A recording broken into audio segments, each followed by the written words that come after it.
Bonjour, aujourd'hui une leçon consacrée au mot proclitique. Alors le mot proclitique vient du nom proclésis, la proclise en français, et étymologiquement ce terme signifie appeler en avant, provoquer étymologiquement, d'où l'invitation, la notion d'encouragement. Les mots proclitiques sont donc des monosyllabes non accentués parce qu'ils s'appuient sur le mot suivant.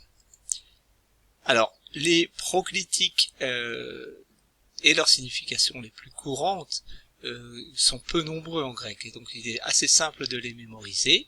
Nous avons l'adverbe de négation ou, ne pas, les articles féminins est, ai, la, les, masculin o, oi, le, les conjonctions ei et os, ei le plus souvent signifie si, os que, et les prépositions eis, ek, en que nous avons déjà croisées.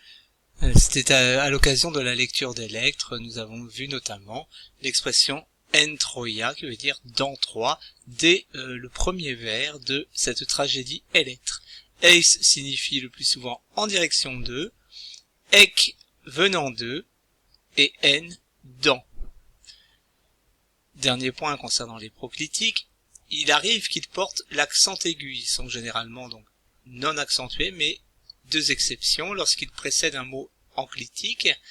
Donc nous le verrons lors de la prochaine leçon. Le mot enclitique désigne le mot qui s'appuie sur le mot qui précède. C'est donc l'inverse du proclitique. Et donc quand ce proclitique est précédé, du moins précède l'enclitique, eh bien l'accent est placé au-dessus du proclitique. Donc est guné, la femme. Si l'on y intercale une particule, gay et gay guné, eh bien vous voyez qu'il y a une création de l'accent sur l'article est. De même, devant un signe de ponctuation, l'adverbe ou, l'adverbe de négation ou, qui devient ouk devant voyelle, portera l'accent. Ego des ou. Pour ma part, pas du tout. Ou pour ma part, non. Donc un ou en fin de phrase sera accentué.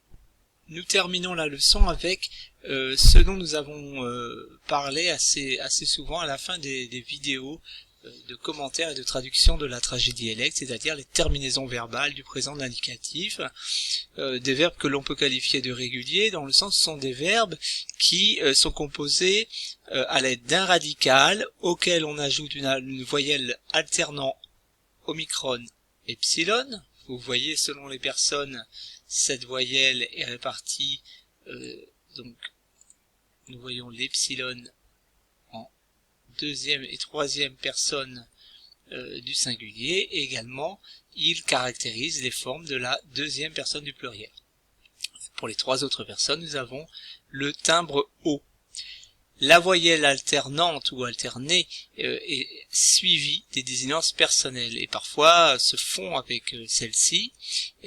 Pour les trois dernières formes, les formes du pluriel, nous distinguons bien l'ajout de la désinence après la voyelle.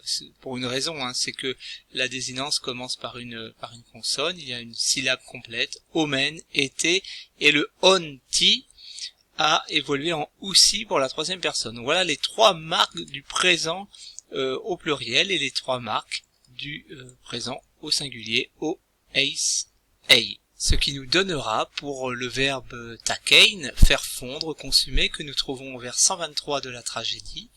Tako, je consume, je fais fondre. Takeis, tu consumes.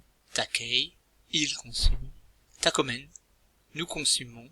Takete, vous consumez. Takusi, il consume. Voilà pour ces premières désinences verbales à retenir.